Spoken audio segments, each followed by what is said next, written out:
Saya sedikit mereview materi kita yang pertama, bahwa dalam gereja Katolik ada namanya pemimpin gereja sedunia, dan saat ini adalah Paus Fransiskus.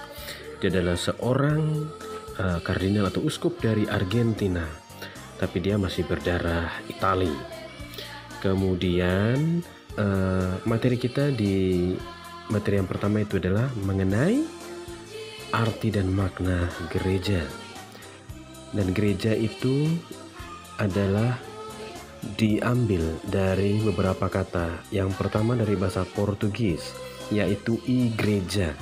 Igreja ini dari kata bahasa Yunani dan Latin. Yunani dari kata ekklesia. Ekklesia tadi dari kata bahasa Yunani. Kemudian bahasa Latin juga ecclesia, hanya perbedaan di huruf, yaitu KK di Yunani menjadi CC, ya, ecclesia. Dalam bahasa Yunani, ecclesia itu artinya orang yang dipanggil keluar. Jadi ek itu keluar, kaleo artinya dipanggil. Dalam kasus biasa, misalnya ada orang yang menang dalam sebuah perlombaan, misalnya perlombaan lari maraton.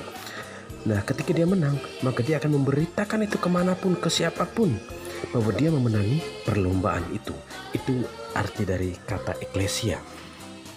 Kemudian, secara historis, gereja juga bersifat intratempora. Artinya, gereja itu ada dalam sejarah, ada dalam perguliran waktu.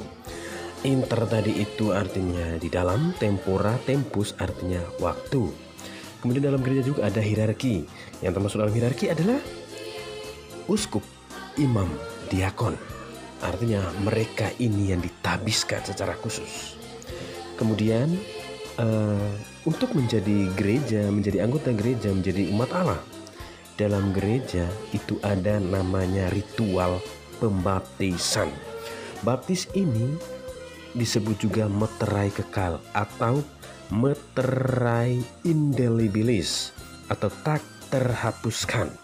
Jadi entah dia nanti pindah agama atau dia menolak kehadiran Tuhan, dia mengatakan saya ateis, tapi kalau lu sudah dibaptis, otomatis lu orang yang sudah diberkati, atau orang Kristen ataupun orang Katolik. Itu arti atau makna dari baptis. Nah, kemudian gereja juga disebut sebagai bahtera. Artinya gereja itu identik dengan sampan, identik dengan kapal, identik dengan perahu yang ada di tengah laut.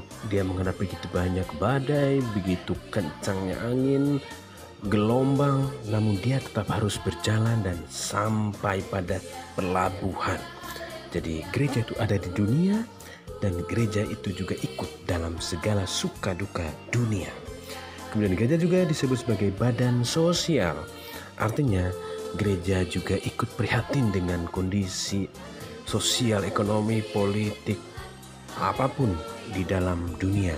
Jadi gereja itu dia membawahi, misalnya ada beberapa yayasan pendidikan, yayasan kesehatan, ataupun panti jompo, panti asuhan, sekolah-sekolah. Jadi dia juga memberikan perhatian kepada kehidupan manusia. Itu. Dan yang terakhir, untuk teman-teman yang Muslim, selamat merayakan Idul Adha. Idul Adha itu adalah sebuah perayaan atau disebut juga Idul Kurban.